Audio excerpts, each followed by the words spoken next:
Welcome to Knock Talk. I'm your host, William Hall, broadcasting live from Kingsland, Texas, USA, with another episode of TNT, the Twisted New Testament, with Rabbi Stuart, the man Federow from the Big H, Houston, Texas. Welcome back, Rabbi.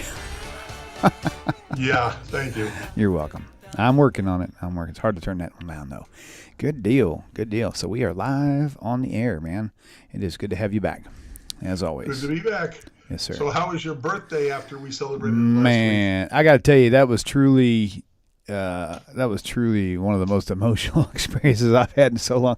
I think there were two reasons why. There was definitely one reason was for sure, because once we got back from our fishing trip, I had a few drinks before we had our show, and so I was already kind of at that edge where you could have easily tipped me over, not physically, but in that realm.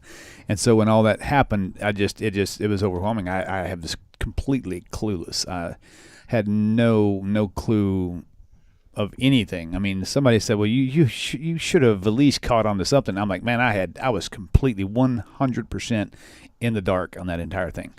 So yeah, and so it was definitely, and I think what caught me off guard, because like I said, I'm one guy on one side of the glass, and everybody else is out there.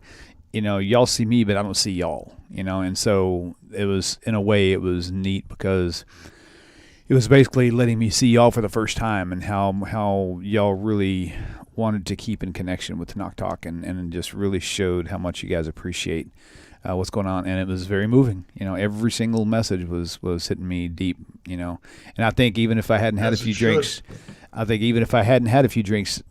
night, I probably still would have got all emotional about it. I'm one of these guys that cries like in every movie. I mean, I saw Teenage Mutant Ninja Turtles, and I saw a scene, I can't tell you what it was, and it got me tear-jerking. I'm like, well, do I have to cry like in every single movie? You call me Avi, and I call you B'nai, my son, and if that is even remotely true, it's because you are not that far from me. That's so cool. The apple doesn't fall, whatever it is. Yeah, there you go. Cool. Far from the tree. Nice. So, because I cry at commercials, seriously, I'm not joking. I'm very serious, and I don't care. That's hilarious. Okay? Think of me as you will. Yep. Hallmark movies. Yep. Oh my gosh, those are the worst. When they kiss at the end, I'm sitting there applauding.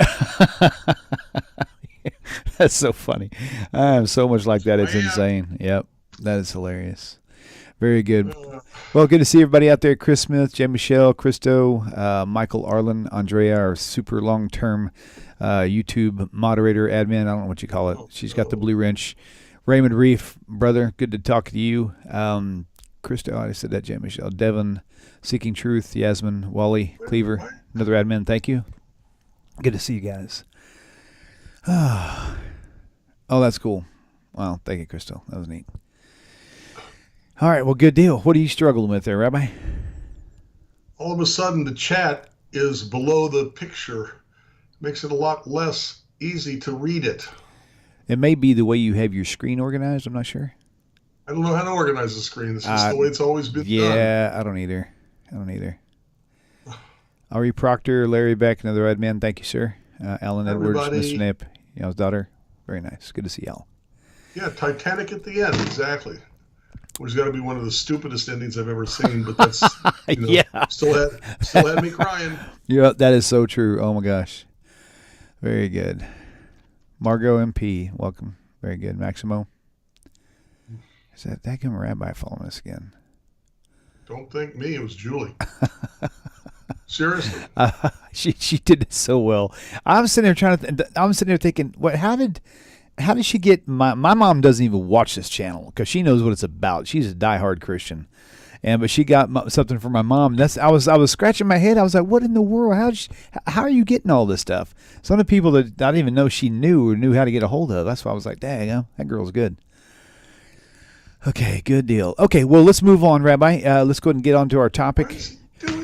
So why does God need a chosen people? And while we're in this, we're going to have to talk about replacement theology somewhere down the road. So in this video. We will? Oh, yeah, we need to. Because the replacement theology, they think that they're God's chosen people. God rejected the Jewish people. He abandoned them, and he adopted, so that all would fit into this conversation quite well, I think. Die Hard, yeah, like Okay. Bruce Willis. That's funny. Rabbi, Yes. Raymond Reeves says hello, too, by the way. Hi, Raymond. Okay. Okay, so let's rock and roll. Let's rock this boat. Because you know it will. This should be on controversial issues. So what are you doing now? Reading the chat? No. Oh, okay. I had everything set, and then I had to make it all go. Right. Yeah. Gotcha. Okay. Gotcha.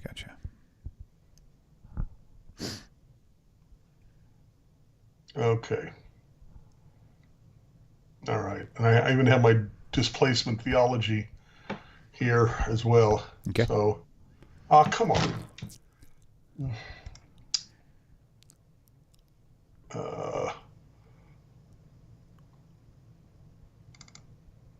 Is there any way I can help you on my side? No. Okay. I had this all set up. I really did. Right. I had this all set up. Okay.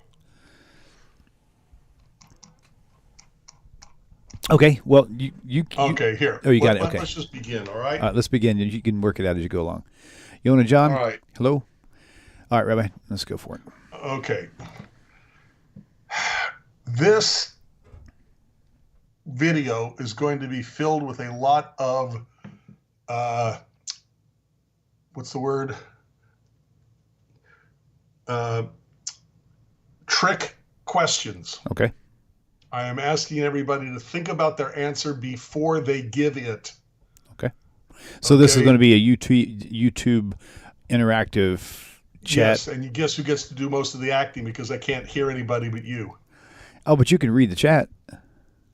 Not easily. Okay, then I'll read their chat as they come off.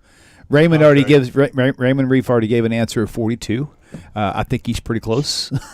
Not at all. No, just kidding. Martha Wheeler, hello. Mr. Nape. Man, I hope I'm saying that right. Mr. Enape. E-N-A-E-P. Yeah, I never know how to pronounce that either. Oh, okay. Larry Beck, good to see you, brother. Okay, so just to clarify. I'm sorry, go ahead. Just to re-clarify in case people chatting and YouTube chat didn't hear you say this. So this is going to be a chat interactive, more so than normal. Apparently, Rabbi's got some questions he's going to ask, and he wants the people in chat to answer them. But he said, be sure to be thoughtful. Don't just answer the first thing that comes to your head. Really think it through before you give the answer. Apparently, there's going to be trick questions. Okay? So, got to get in that mindset. All right, Rabbi, take it away. Okay. First question. Did God choose the Jews? Ooh. Oh, can I answer that with a little midrash? You can. It may not be right, but Probably won't be right. Oh, shame. Oh, man, that's a shame. I should study more. Okay, so I forgot to say something first. Go ahead. Say it first, and I'll follow it. Everybody is going. Well, not everybody. Thank God, because most people have intelligence. But some people are going to say, "Where's that in the Bible? Where's that in the Torah?" Mm-hmm. Right. Okay. We take a look at verses, and without spin, without interpretation, we come up with conclusions based on what is written. Okay. Okay. Something doesn't have to be spelled out unless, like, you really can't understand verses. Sure. It doesn't have to be spelled out for it to be a concept found in the Bible. Right. Okay. If you look hard enough, I'm sure every concept on planet Earth can be found in the Bible. Right. With spin and interpretation. So what I'm going to be saying, don't give me, where's that in the Bible? Gotcha. Okay. Okay. Where did God say that? Because okay, it's not always stated, and yet it should be blatantly, obviously true. Right. Okay. Okay. So going with my answer was, and I don't know. To have interrupted. No, you needed to add that because that was something you forgot to tell us.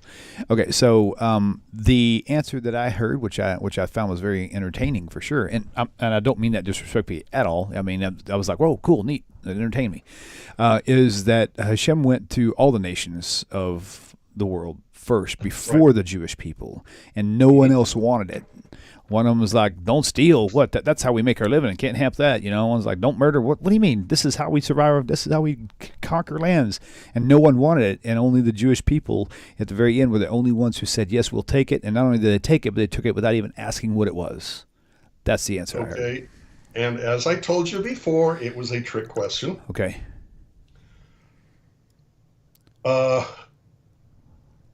What you were talking about are the 10 Commandments and expanded to the 613 Commandments, and that was at Sinai. Okay. But that's not when the Jewish people began at Sinai. I'm sorry. That's not when the chosen people began. Okay. God did not choose the Jews. God chose a people, a family, who later became known as Jews. Right. Well, God could easily have picked people from Japan, and they would have been the Jews, but they wouldn't have used the word Jews. Right. But God, as we are going to find out, needs to have a chosen people. Okay. For explicit purposes. William, when I go into a contract with you, I'm going into a contract with you because I need certain things from you guaranteed by the contract. Right. Okay. Don't you also go into the contract because you need certain things right. that are exactly. When Jews went into a covenant, which is a contract, which is a testament with God, it's not only because Jews and through the Jews, the rest of the world get what they need, but it's also because God gets what God needs. And I'm using my words very carefully. Okay. I mean need. Okay. Oh, but God doesn't need anything. Well, on some levels that's true, but on some levels it's not true. Right. Okay. So, trick question. Where is the first time evil is in the Bible? Trick question? Trick question. Evil being defined as disagreement with Hashem? Or, whoops, I just messed up something. Pick any way you want to define it. Okay. Well, the obvious non-trick answer would be Cain and Abel. Exactly, and that's the real answer. And most people say okay. Adam and Eve in the Garden of Eden. Right. What they did is never called evil. What they did is never called sin. Agreed. Okay, but that's that. We're not going to go into that now. We've done it often enough on our shows. Sure. The point is that the first time sin is used, the word sin is used in the Bible, is for Cain's murdering Abel. Right. Okay. So, God comes to Abel. You want to bring this up or not? This is somewhat obvious, but... No, go for it. Okay. So, take a look. Oh, yep. I think I've got a screen ready for it. Oh, yeah, I forgot to turn on my desktop presenter. That's why it's not showing. Okay. And there you are. That's the wrong screen. Switch displays to the other one. Very good. Don't want to capture video. Close. Oh, shoot. Doggone it. I just closed out that thing I just opened. Display 2. There it is. Okay. And what would you like me to bring up? Okay. Just Genesis 4 real quick. Okay. Genesis chapter 4. Any particular verse? Any particular verse, Rabbi? Well, we could drop down to 3. Okay, give me a second. I've got to adjust my screen. It's not fitting on like it's supposed to. And there we go. Now it's all fitting. Okay, verse 3. And in the process of time it came to pass that Cain brought of the fruit of the ground an offering unto the Lord, and Abel he also brought of the firstlings of his flock and of the fat thereof, and the Lord had respect unto Abel and to his offering. But to Cain and to his offering, he, that's God, had no respect. And Cain was very angry, and his face fell. And the Eternal said unto Cain, Why are you angry, and why has your face fallen? If you do well, shall you not be accepted? And if you don't do well, sin lies at the door, and unto you shall be its desire, but you shall rule over it. First comment, okay? Why is it that God respected Abel's sacrifice and not Cain? Because it explicitly says that Cain brought the firstling of his offering, okay, firstling of the flock, which is considered the best of the flock. And yet Cain merely brought of the fruit of the ground an offering to the eternal. He just took what was handy. But Abel put in the effort and brought his best. Okay? So Cain gets upset. Remember, Cain's offering was not rejected.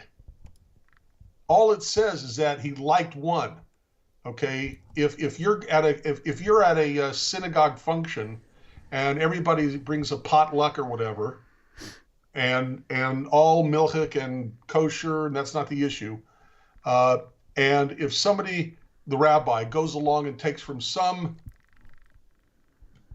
coleslaw and doesn't take from somebody else's coleslaw, does that mean that the person whose coleslaw the rabbi did not take from should be insulted? No, he picked what looked good, like whatever. So God is effectively at a smorgasbord, okay, buffet, picks Abel's, not Cain's. Or I don't know if it ever says he doesn't take Cain's, but the point is that Cain takes it personally where he should not take it personally. Right. God says, what are you getting angry for? This is when people get close to sin. Okay. And then we come to, where to go?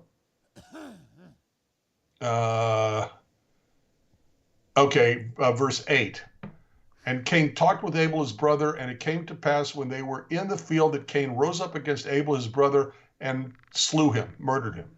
And the Eternal said to Cain, where is Abel your brother? And he said, I don't know. Am I my brother's keeper? That is a terrible translation. What does that actually say? Because somebody in chat was asking about that, and the question directly being that, was Cain being disrespectful to Hashem, like talking back to him by saying that? So if you're saying he didn't, that's not really a good translation. I'm not quite sure what you mean by showing disrespect to God. They're in a conversation. Well, I know, but he was like, "What am I? Am I my brother's keeper?" Like almost. No, that's the point. That's not what he's saying here. That's what I'm asking you to translate for us. There's a nuance of the Hebrew, right? Where, like in English, I can't think of an example. Okay, in the way English is read, the normal way to read this verse, okay, this phrase, okay, is to accent which word? Sorry, say that again. I was looking at chat. I'm sorry. Okay. Which word would you emphasize in speaking English and reading out loud the last 5 words? Of what? Of Genesis chapter 4, verse 9. I thought you were...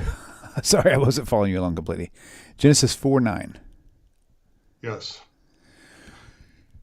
What did Cain answer? Am I my brother's keeper? But which word would you emphasize as you read it? Am I my brother's keeper? Am I my brother's keeper? Am I my brother's keeper? Right. Which word would you probably emphasize? I would, if I was going to do it, I would emphasize the I. Am I my brother's keeper? Aren't you supposed to be him? Bingo. That's right, the point. Right. But that's the whole point too. It sounds that's why it sounds kind of smart alecky though. Right. Well, I don't think that's smart alecky. I think it's saying, God, you are the King of kings. You are the creator of the universe. Okay. You know everything that's going on everywhere. Okay. Aren't you supposed to take care of us? Mm-hmm.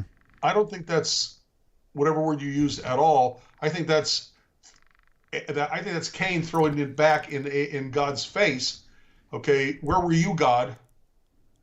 Right. Okay.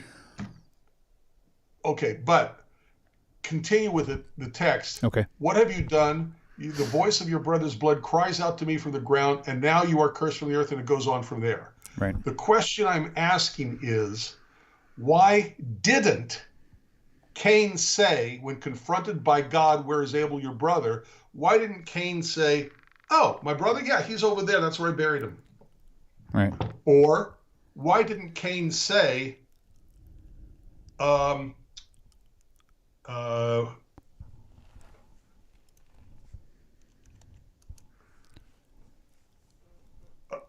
no, nobody told me murder was bad. Nobody told me thou shalt not murder. Why does he throw the question off? Why does he dodge the subject? Well, off the top, because he knew he did something wrong, and he was hoping that God wouldn't know about it. And what do we call the knowledge of something we do wrong? Sin. What? When you do something you know it's to be wrong, and you do it, then that's sin. So it's hate. Well, it's sin, okay? But what do we call having the ability to know that you have done something wrong? We call it having a revelation. I don't know. I'm not sure what you're asking. Conscience. Oh, okay. I see what you mean. Yeah. Okay. So, what I am saying is that the first line of defense in our God-created universe against immoral, unethical behavior is an inherent part of our humanness called a conscience. Got it. Yep. When Adam and Eve ate the fruit of the tree of the knowledge of good and evil, they basically at that moment had a conscience. They knew right from wrong. They would know that if they did something wrong, why did they hide in the Garden of Eden? Why did they hide themselves? Because they had this sense of right and wrong. Walking around naked all of a sudden wasn't so right. They had a conscience.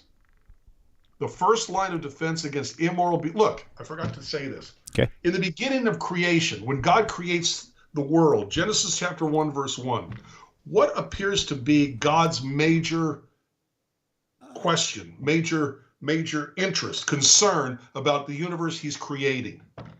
How many times did you hear God say, in the 6 days of creation, and God saw that it was good? Right. On most of them, yeah. In what sense? We can argue about that. Right. But I think it's also in addition, a moral sense. Okay. That God is so concerned with right and wrong, good and bad, he is saying about God's creation that it's good, that the world is good, the universe is good. It's God's gift to us. God wants us to appreciate and enjoy life that God gives us. Okay? So God is concerned with good and bad. God is concerned with morality and ethics. And then all of a sudden, okay, the children of Adam and Eve, one murders the other. So God's first line of defense that automatically happens because Adam and Eve ate the fruit of the tree of the knowledge of good and evil is that they have a conscience. But the problem is a conscience isn't enough. Mm-hmm. Cain still committed first-degree, premeditated, cold-blooded murder. And having a conscience, a knowledge of what's right and wrong, of good and evil, did not stop him. Okay. Now, I know you're going to do this, but I'm just kind of curious. We want to keep this sewed in with the title. Oh, we're getting there. Okay, good. I just want to make sure we're getting too far. That's the whole point, is we're getting there. Okay, awesome. Go ahead. Okay, yes, see, my answer quickly is, why did God choose the Jews? Okay, choose a people who later became known as Jews. Why does God need a chosen people? Okay, why does God need you to be part of the Jewish community practicing Judaism? Because God needs a chosen people. We're going to get to why in a couple of minutes. Well, more than a couple of minutes. Okay, so after Cain and Abel, trick question, when is the next evil in the narrative, in the story? Oh dear. Yeah, oh dear. Okay, people out there in chat land, it's this time. After, what is the very next evil event that took place biblically, chronologically? Well, you can't really say chronologically, but in your normal reading of the Bible, in the text chronology, after Cain and Abel. That's the question. And it wouldn't be Mabul, no. Wait, what? I say it wouldn't be the flood. Why not? I don't know. I just assumed that it wouldn't. Well, most people would say the Tower of Babel. Okay. Okay, Tower of Babel? I think it's the Tower of Babel. But the problem with the Tower of Babel is nobody died. Right. All that God did was mix up their... Right. Right. But it's not the Tower of Babel. Okay, it's actually the flood. When God saw the evil of the earth, how bad it was. Right. Okay, so, and this is going to throw you again. I'm sure people are, I can't believe a rabbi said this. I can't remember. Okay, the next question therefore becomes, if the conscience isn't enough, and Cain with a conscience went ahead and murdered Abel, okay, what is the next line of defense against immoral, unethical behavior? And that is the 7 laws of Noah. Okay.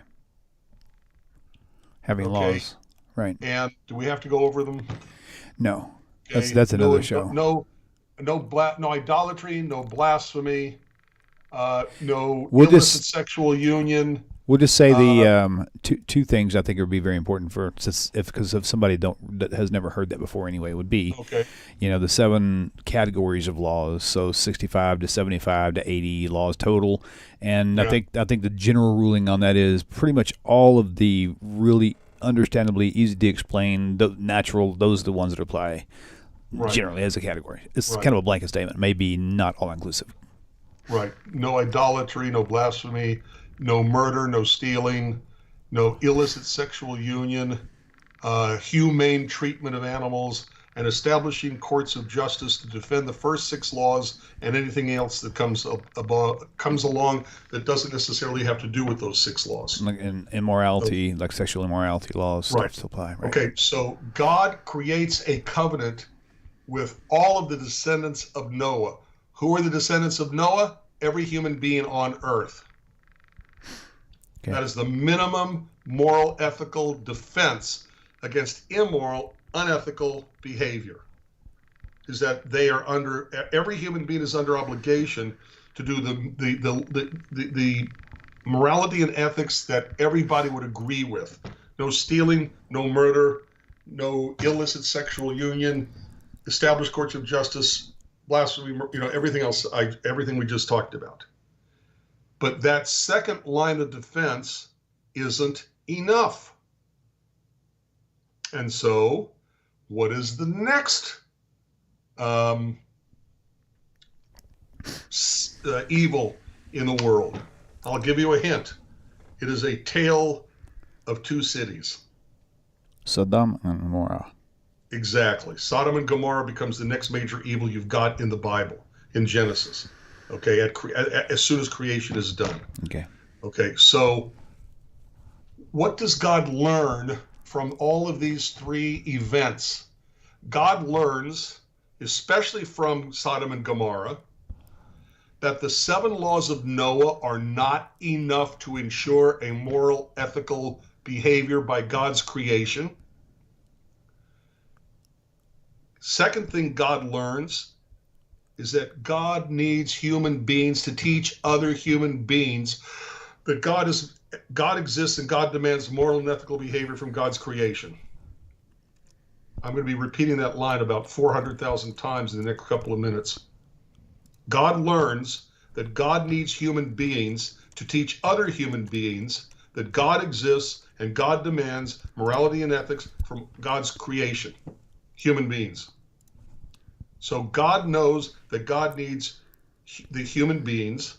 God knows that there are not, that 7 laws of Noah aren't enough. So God chooses a family that later becomes known as Jews.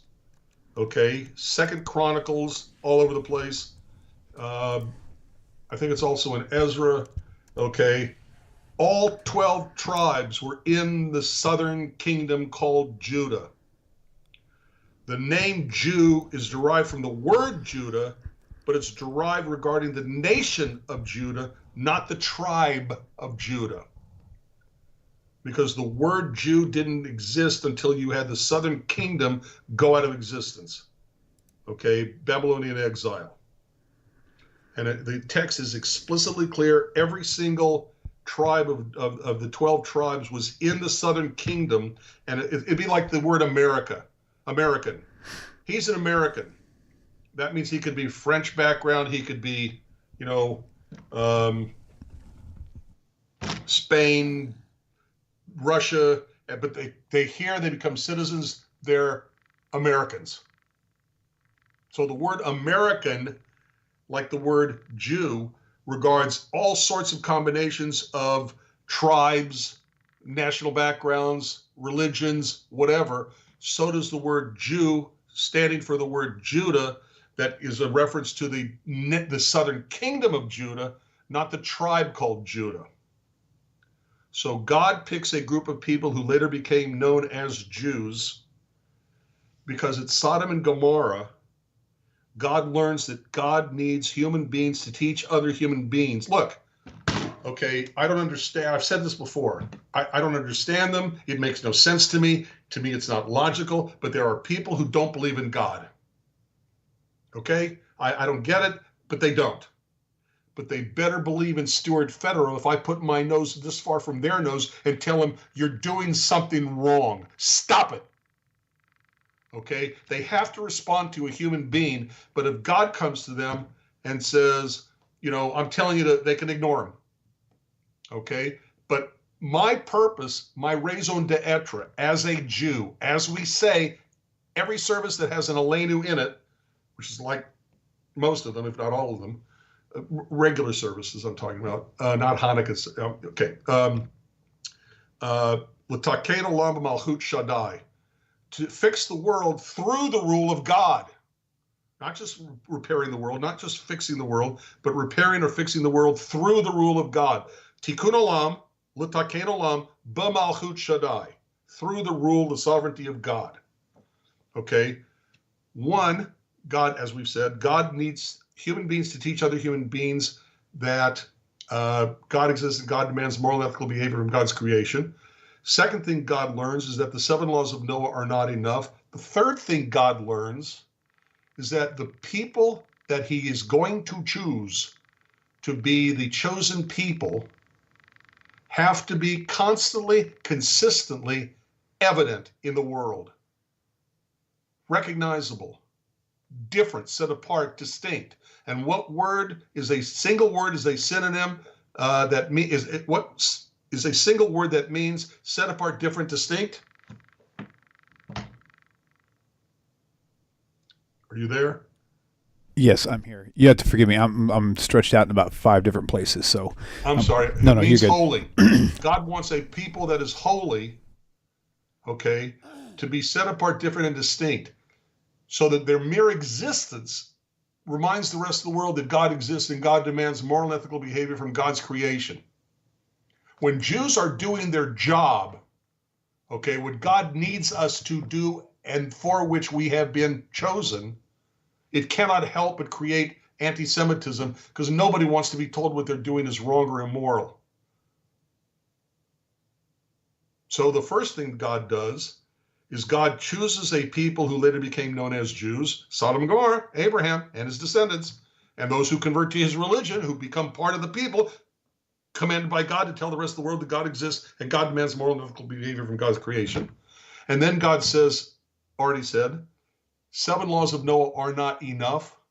So God gives those people 613, 613 laws, that by doing those laws, they will automatically become a holy people, a set apart people, a different people, a distinct people from those who are not commanded, who don't do those laws. And because they are now different and distinct, they become an inherent reminder to the rest of the world that God exists and God demands moral and ethical behavior from God's creation. God needs the Jewish people, God needs a chosen people to tell the rest of the world that God exists and God demands morality and ethics from God's creation, which we do by our simple existence. Why do you think, and I apologize, I hate referring to them. I hate drawing analogies from them. But why did the Nazis kill all Jews? Okay, why did the Inquisition only go after Jews who were Jews, but if they converted, they were let alone? Because if we're doing our job as Jews, qua Jews as the fancy terminology is, then we become a pain in the neck because we're telling other peoples, supposed to be telling other peoples, that their behavior is immoral. And by following our faith, by doing the 613 commandments God gave at Sinai, we become a holy people, a holy nation, set apart, distinct, and different, so that even those Jews who don't do the commandments become still, nevertheless, an inherent reminder to the rest of the world that God exists and God demands moral and ethical behavior from God's creation. But God is not stupid. God is not going to say to the Jewish people, I need you to not mix linen and wool. Okay? God is not going to say, everybody else in the world eats pig. I'm commanding you not to. Okay? Every other animal in every other nation, every other people in the world will eat animals that have a not split hoof and don't chew their cud. Okay? Therefore, God is not stupid, and when God gives us these commandments, it's not going to make us better than anybody else. We are not better than anybody else just because we're obeying God's commandments, but we are better off than anybody else. Okay? There are benefits to keeping Judaism that only accrue if you keep Judaism, and that by doing this, we make ourselves better off in the world, and therefore we become more apt, more likely to do those laws, creating a relationship with God in the process, because we're immediately responding to the commandments of God. And therefore, because we are doing this and because it helps ourselves, we simultaneously become the rest of the world, we become God's advertising agent to the rest of the world. And what we're advertising is that God exists and God demands moral and ethical behavior from God's creation. So God gives us the commandments to make us better off if we keep those commandments. And when we keep those commandments, we become an inherent symbol to the rest of the world that God exists and God demands morality and ethics from God's creation, namely everybody else on planet Earth. So God needs Jews. God needs a chosen people, and therefore we need to do what we can to promote the God-given morality and ethics that God gave really to the world, either the 7 laws of Noah, but for the Jewish people, the 613.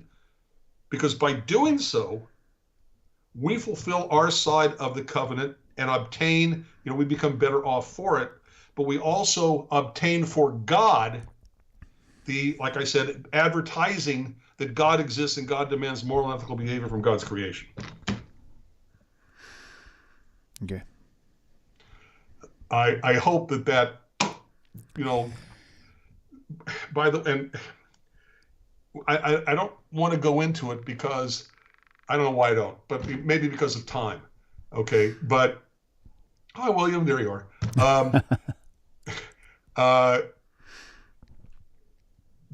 Every single law of Judaism, all 613 laws of Judaism, will fall under 4 categories. Okay? Obviously, if you want to tell the rest of the world that God exists and God demands moral and ethical behavior from God's creation, then one of those categories is the holy. That by doing Judaism, I can bring a sense of God into my life. From everything from so mundane as washing the hands, okay, all of a sudden, when I recite a blessing, thanking God for commanding me to wash my hands, I am now bringing God into the mundane, making the mundane no longer mundane, but actually rather holy. So, the obviously, if the purpose and function of being a chosen people is to tell the rest of the world that God exists and God demands moral and ethical behavior, then the second category under which all Jewish law might fall is the ethical. by doing Judaism, it teaches us an ethics and a morality that comes from God. Okay? And think about it. The rest of the world started doing what the Jews said. Okay? I don't know of a single community, culture, city, town, county, state, country, whatever, who has a rule that says, thou shalt murder. Mm-hmm. Thou shalt steal. Okay? Every place, whatever I just mentioned has courts of law. Okay? So we're doing our job. Okay? Some well, some not very well, but by and large, the Jews are keeping our side of the bargain, our side of the covenant, our side of the contract, our side of the testament. Okay? So God needs Jews, needs a Jewish people. Okay? We become a reminder to the rest of the world, no matter how small our numbers are. Okay? I chose you not because you were the greatest, but because you were the least. Look, think about it this way. If you want an advertising agency to sell your hats, are you going to choose an advertising agency that has 500 products to worry about from 300 manufacturers? Or are you going to choose a small little bitty advertising agency that has only one thing to do? Okay, two things. Tell the rest of the world that God exists, and tell the rest of the world that God demands morality and ethics from God's creation. Mm-hmm. Okay? Not because you were the greatest, but because you were the least. Okay, the holy into our lives, the ethical into our lives, we now know how to behave, how to connect to God, how to connect with each other. Okay, the third category under which every Jewish law might fall under, okay, is the wait a minute, the holy, the ethical. I forgot what it's called. I hate when I do this. Don't you just hate it when you do something like this? Yeah, when you have it in the back of your mind and you get ready to rattle it off, and all of a sudden it just disappears. Yeah, really. Okay.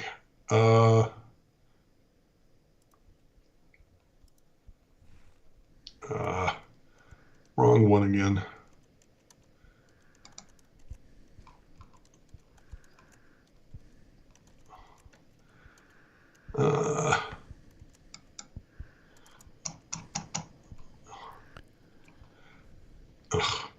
Why is it? Okay, skip one.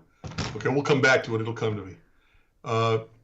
But nation. See? Nation. Nation doesn't mean necessarily people or peoplehood in this context. What I'm saying is that a connection to something larger than yourself. Okay? I may not say that I keep Shabbat because I'm connecting myself to God. I may say I am keeping Shabbat because I remember my family doing this and I'm connecting myself to my family. Okay? I'm connecting myself to the Jewish people as a people. Okay? I don't keep Shabbat because it teaches me the ethical, which it does, but that's in a minute. Okay? I keep the Shabbat because it helps me become a part of the Jewish people who are commanded to keep Shabbat. Okay? Every single one of the 613 commandments will fall under one or more, but not necessarily all four, of these four categories. First was holy, second was ethical, third was nation, connection with something larger than yourself. You take a survey of people, why do you do something?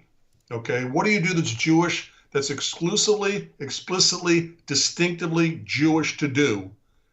Okay, they can't say, well, I dole out soup in a soup kitchen every Thursday, because they could be standing next to a Buddhist, next to a Baptist, atheist, and they're still doling it out. The act is not necessarily distinctively a Jewish act.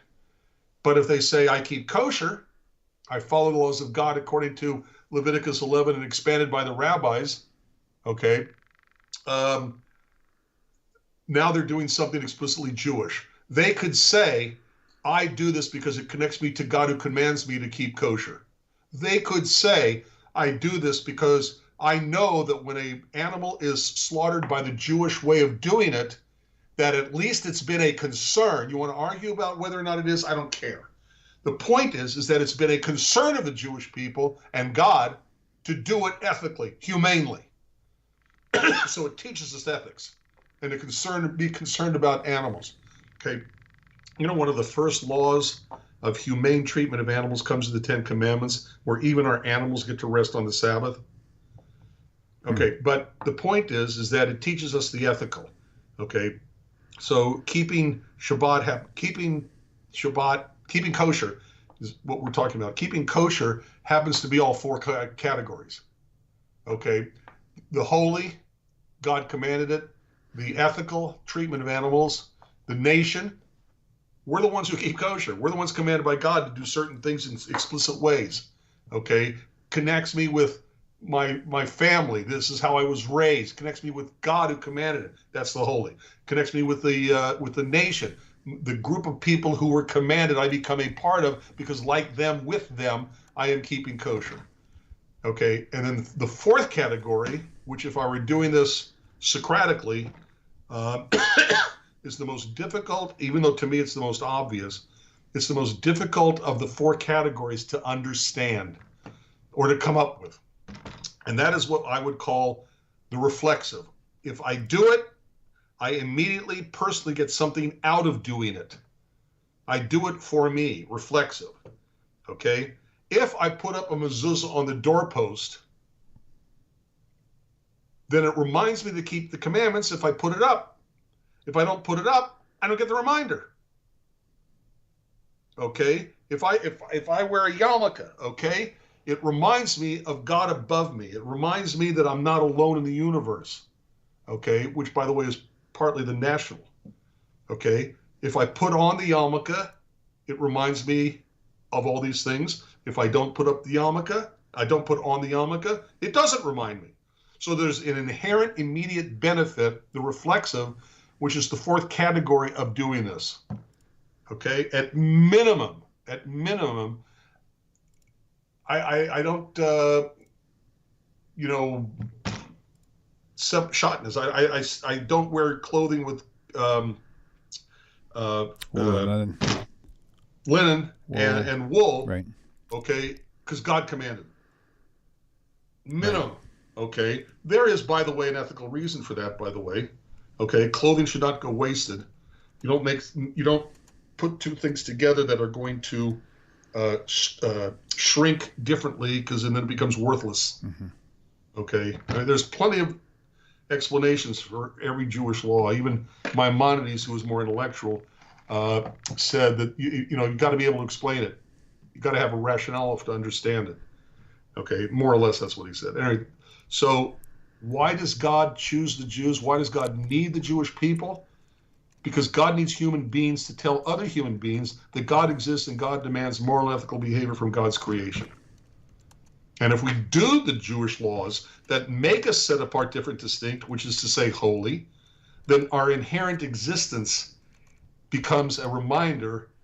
And even if we are not observant, the fact that we are Jews and are associated with Jews as a Jew, then even if we don't keep the commandments, God forbid, okay, then we still become a reminder to the rest of the world that God exists and God demands moral and ethical behavior from God's creation. God needs us. We need God. But to say that God doesn't get anything out of the relationship, the covenant, the testament, the contract, I don't see it that way. I don't see it that way. Okay. And in a nutshell, that's why God needs a chosen people. People can deny the existence of God. People cannot deny the existence of a human being telling them they're wrong. They have to deal with it somehow. Okay. The rabbis make a connection between Sinai, which is how you say Mount Sinai, and soneh, to hate. Where does the hatred come from? It comes from the fact that we were given these laws by God that makes us set apart, different, and distinct, and through which we remind the rest of the world that God exists and God demands moral behavior from God's creation. So the connection they make is between Sinai, where we received these commandments of God, and soneh, to hate, the hatred that is derived from that relationship. And anybody can have that relationship. Anybody can have the benefits of doing the 613 laws, convert to Judaism. You know, Right. It doesn't make the Jews better than anybody else, but it makes us better off if we keep the commandments, enticing us to be more likely to keep them, and therefore be the reminder God needs the reminder that God needs to the rest of the world that God exists, etc.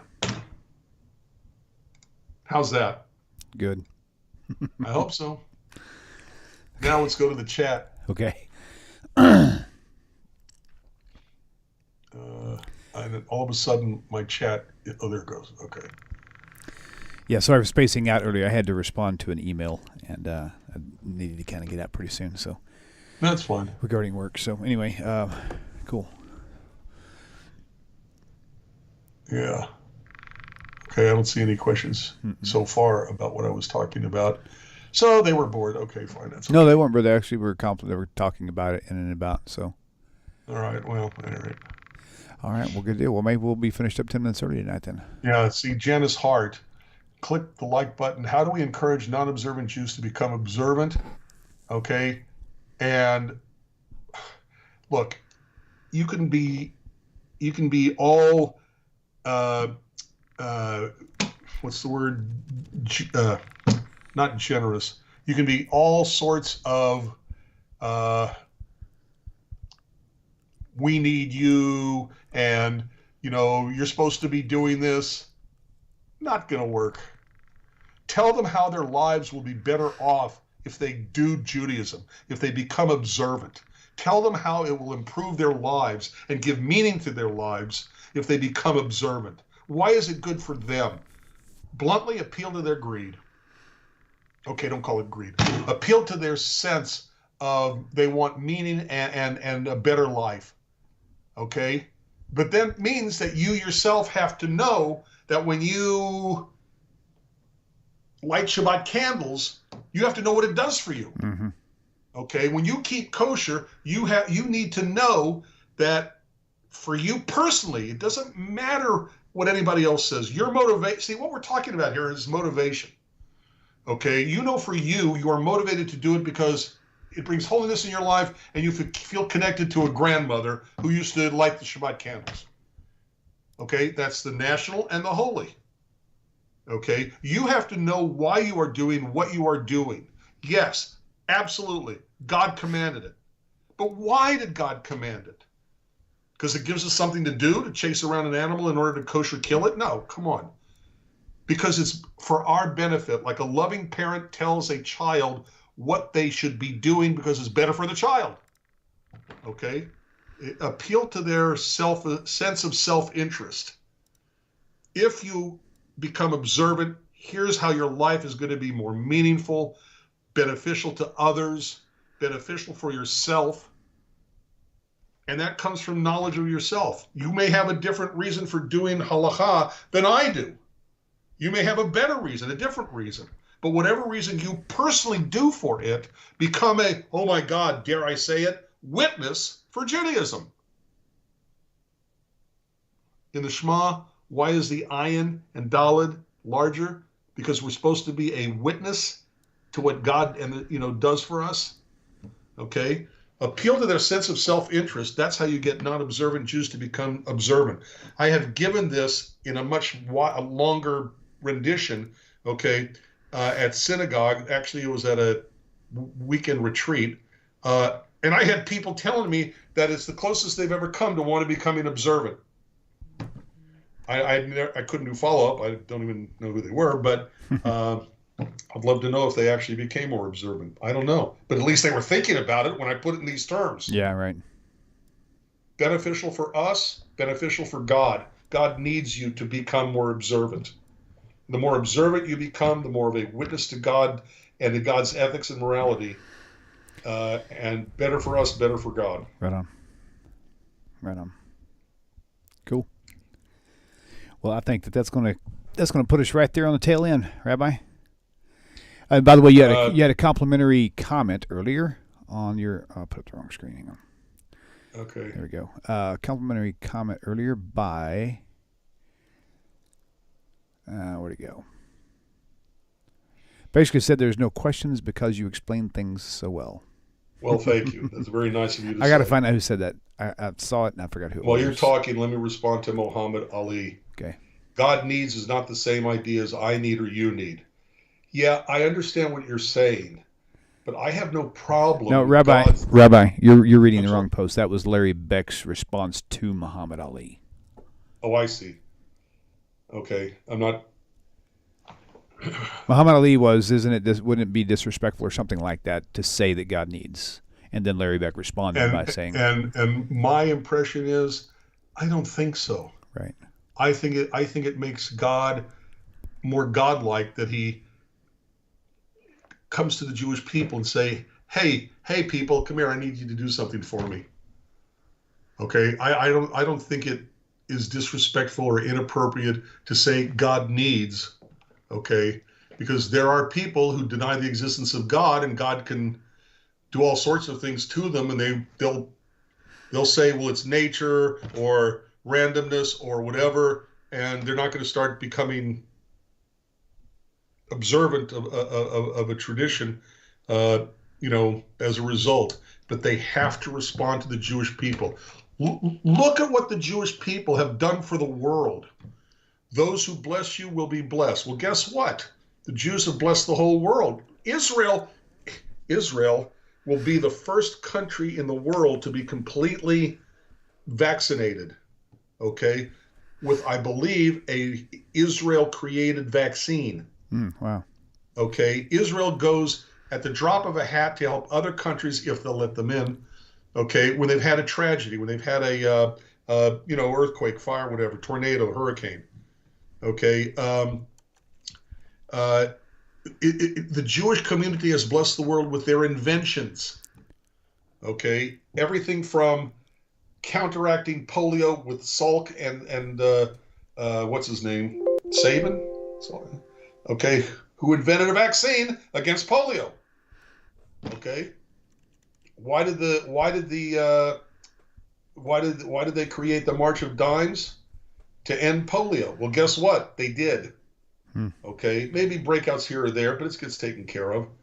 Okay, when that happened, they had to shift their attention or go out of existence, and they shifted their attention to birth defects.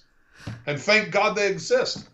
Okay, their research, the March of Dimes research, helps to stop, prevent, or help with birth defects. Okay, so yeah, at any rate, I don't have a problem saying God needs Jews. God needs human beings. Why did God create human beings at all? Because God wanted, okay, not needed, okay, God wanted human beings to be able to appreciate creation, to enjoy what God had created. Okay? By the way, everything I'm saying should be Introduction to Judaism 101. Okay? Mm-hmm. Yeah. Okay. Anything else to respond to?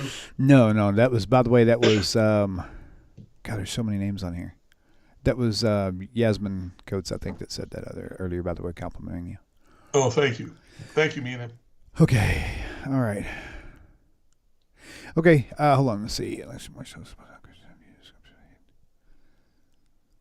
Yeah, Kurt Schreiber, we actually have a handful of them on this channel by different rabbis discussing that.